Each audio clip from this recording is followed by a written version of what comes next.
உயர்நீதிமன்றங்களில் நீதிபதிகள் நியமனத்தில் அனைத்து சமூகத்தினரும் இடம்பெறும் வகையில் பிரதிநிதித்துவம் தர வேண்டும் என்பதை வலியுறுத்தி மதுரை மாவட்ட நீதிமன்ற நுழைவாயில் முன்பு கண்டன ஆர்ப்பாட்டம் நடைபெற்றது.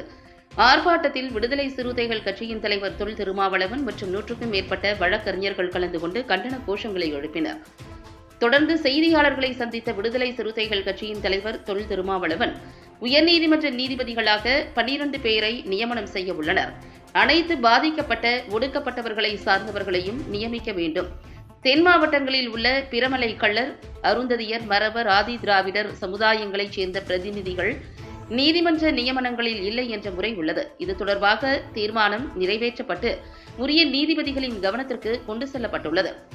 இந்திய சட்டத்துறை அமைச்சர் மற்றும் தமிழ்நாடு சட்டத்துறை அமைச்சரை சந்தித்து நீதிபதிகள் முறையிட்டுள்ளார்கள். சமூக நீதியை பின்பற்றுவதற்கு உரிய வழிகாட்டுதல்களை அரசும் சட்டத்துறையும் வழங்க வேண்டும். மத நல்லிணக்க பேரணி மற்றும் பொதுக்கூட்டத்திற்கு மதுரை மாநகர காவல்துறை அனுமதி அளிக்காதது அதிர்ச்சியை அளிக்கிறது.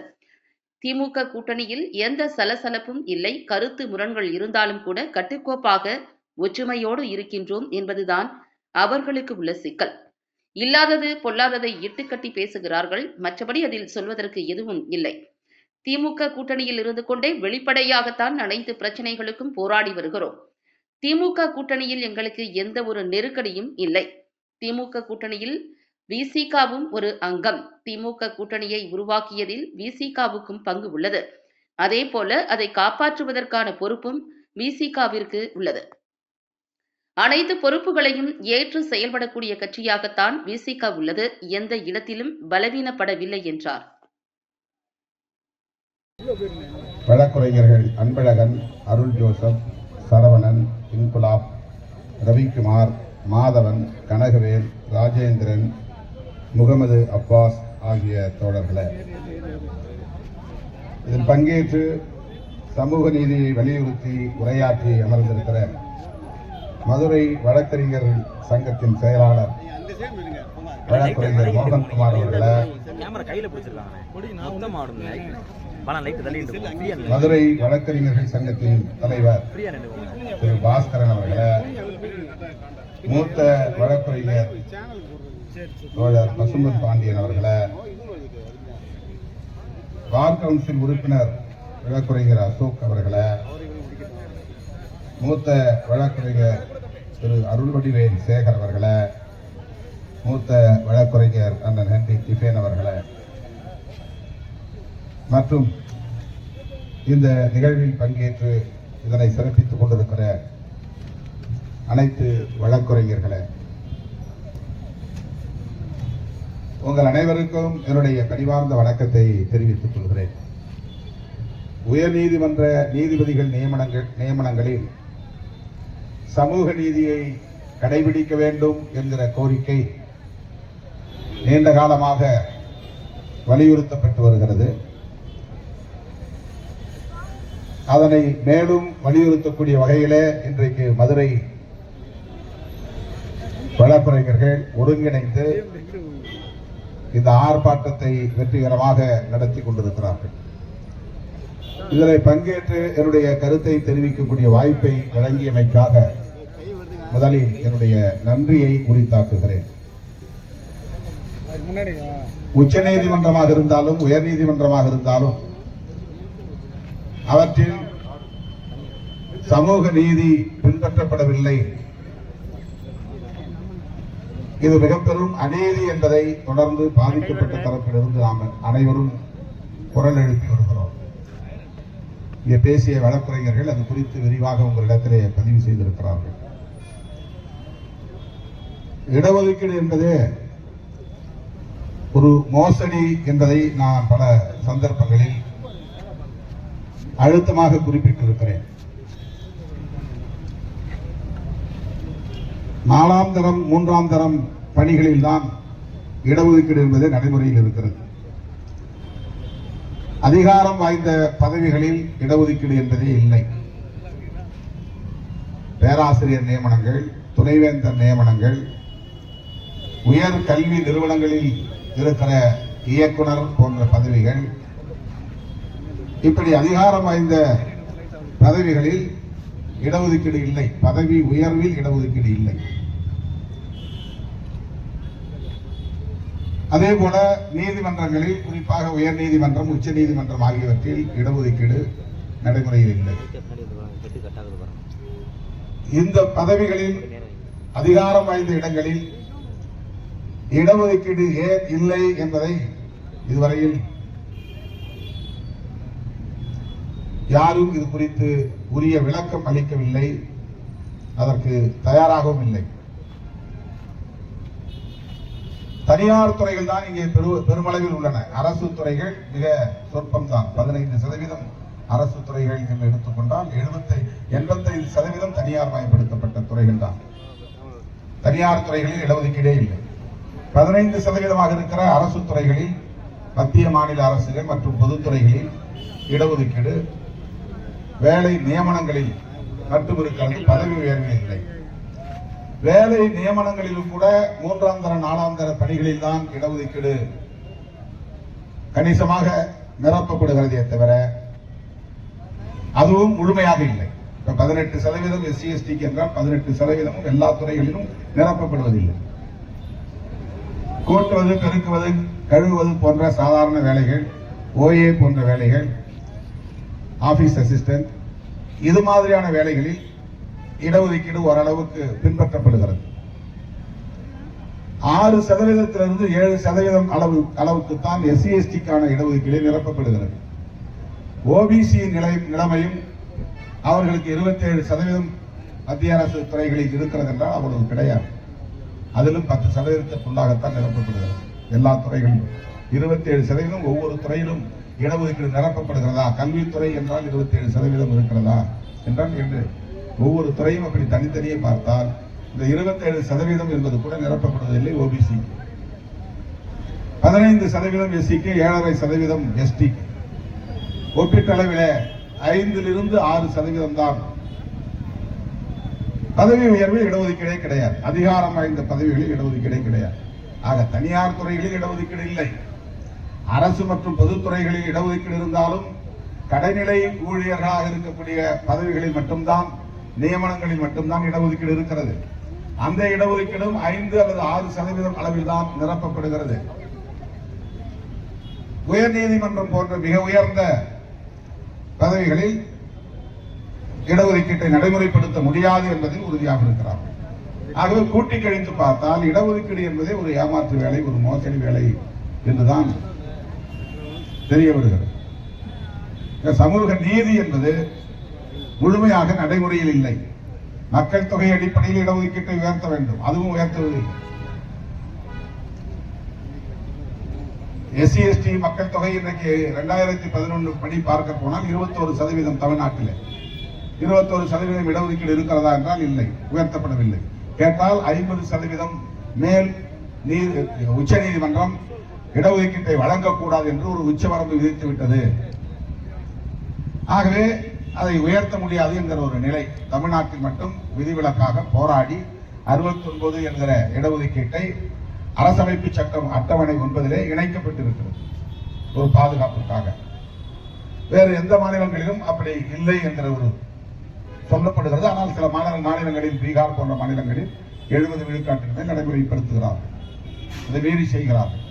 இடஒதுக்கீட்டை உயர்த்த முடியாது என்பதற்கு உச்சநீதிமன்ற தீர்ப்பை காரணம் காட்டியவர்கள் EWS என்கிற ஒரு புது பிரிவை, முன்னேறிய சமூகத்தில் பொருளாதாரத்தில் நலிவடைந்த பிரிவினருக்கு இடஒதுக்கீடு வழங்குகிறோம் என்கிற பெயரில் 10% வழங்கியிருக்கிறார்கள்.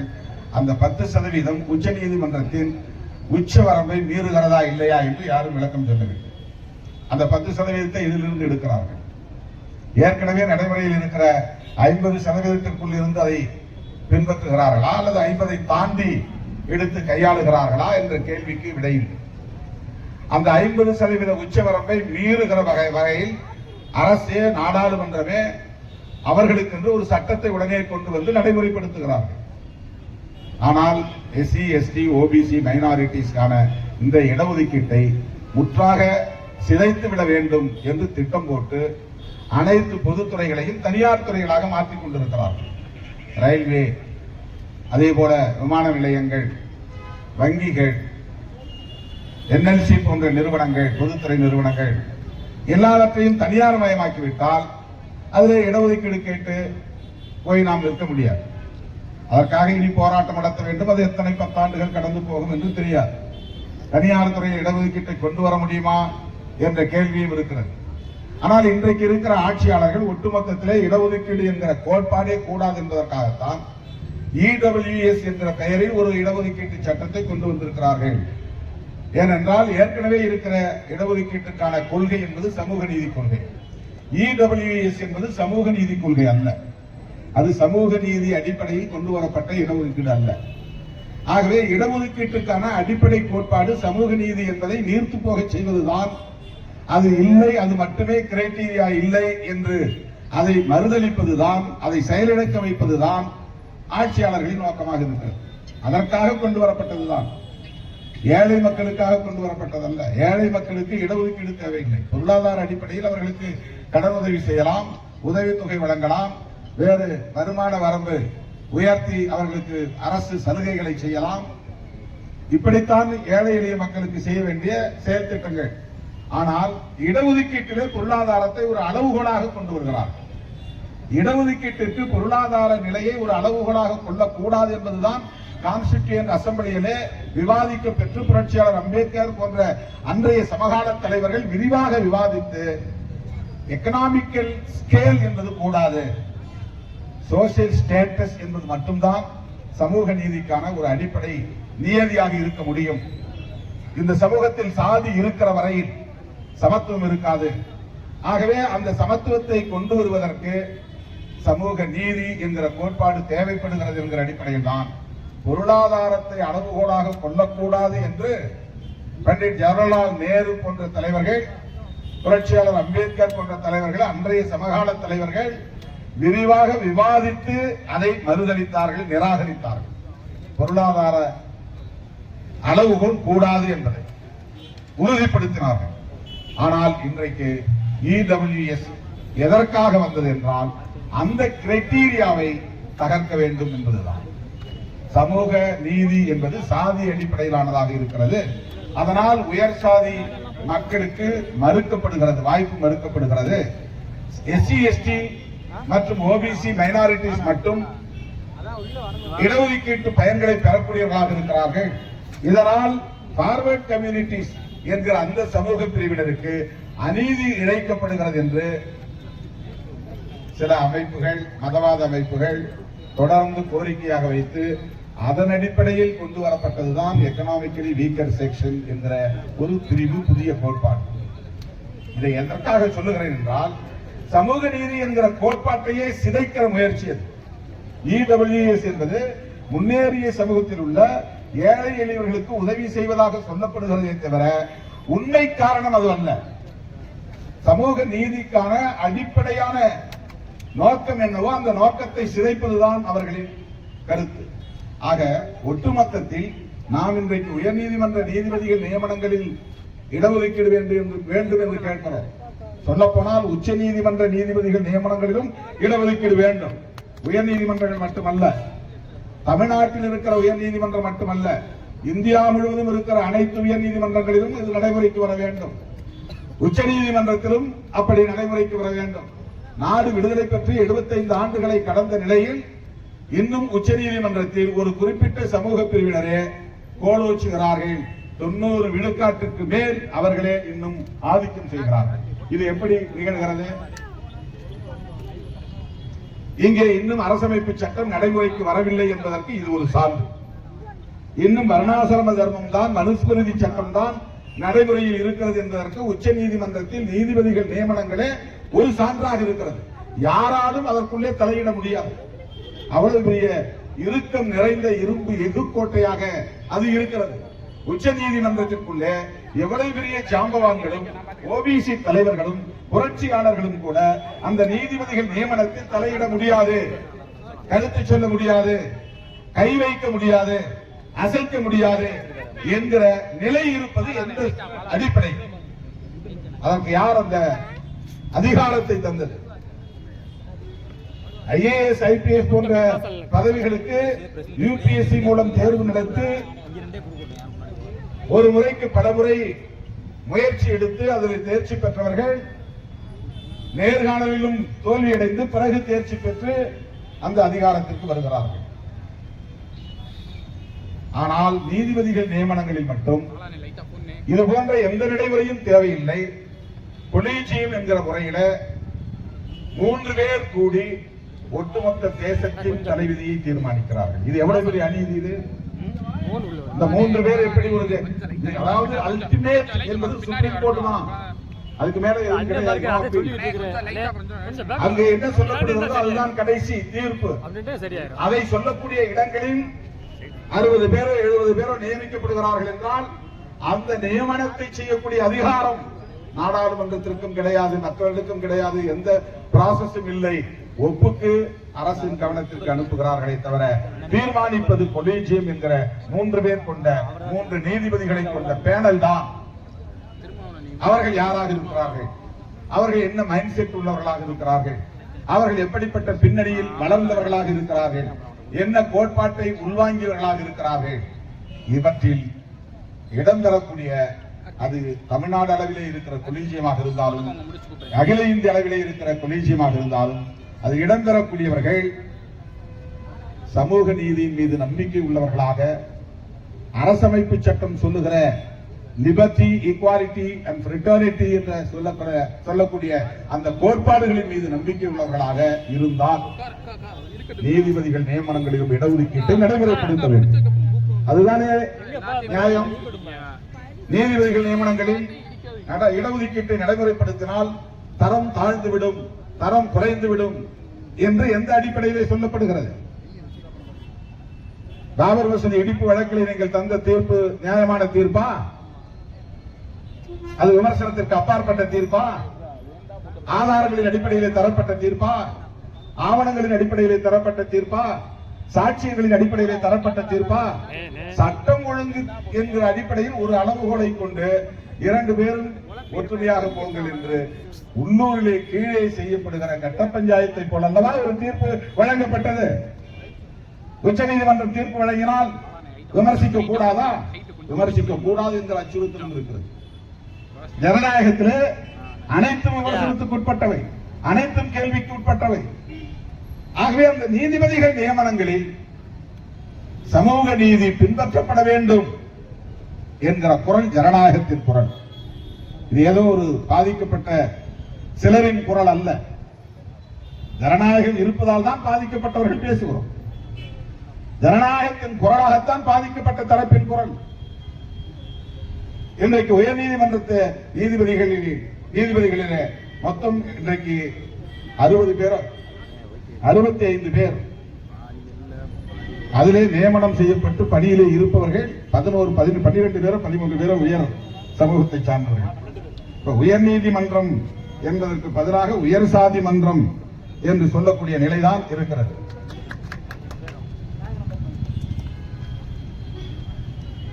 அந்த கொலீஜியத்திலே இருப்பவர்களை சாட வேண்டும் என்பதல்ல எங்களுடைய நோக்கம். நியமனங்களில் சமூக நீதி பின்பற்றப்பட வேண்டும் என்பதுதான் எங்கள் கோரிக்கை.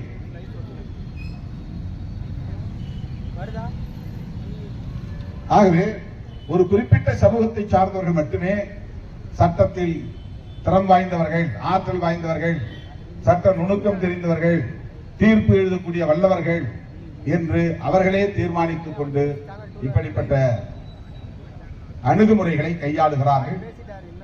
அதிலே மாவட்ட நீதிமன்றங்களில் வேலை செய்யக்கூடிய வழக்கறிஞர்கள், மாவட்ட நீதிமன்றங்களில் உள்ள வழக்கறிஞர்களுக்கும் வாய்ப்பு வழங்கப்பட வேண்டும் என்ற ஒரு கோரிக்கை இதிலே இணைக்கப்பட்டிருக்கிறது. இந்த கோரிக்கைகள் அனைத்தையும்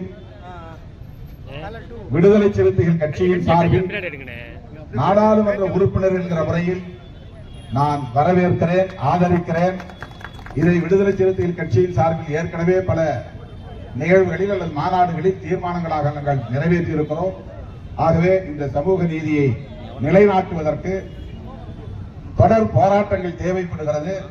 மதுரை நீதிமன்றத்தில் நடைபெறுகிற இந்த ஆர்ப்பாட்டம் அனைத்து மாவட்டங்களிலும் நடைபெற வேண்டும். அனைத்து மாவட்ட நீதி மன்றங்களின் வாசல்களிலும் இது நடைபெற வேண்டும். எல்லா இடங்களிலும் விடுதலை சிறுத்தைகள் உங்களுக்கு உற்ற துணையாக இருப்போம் என்பதை சொல்லி இந்த வாய்ப்புக்கு நன்றி கூறி முடிக்கிறேன். நன்றி, வணக்கம்.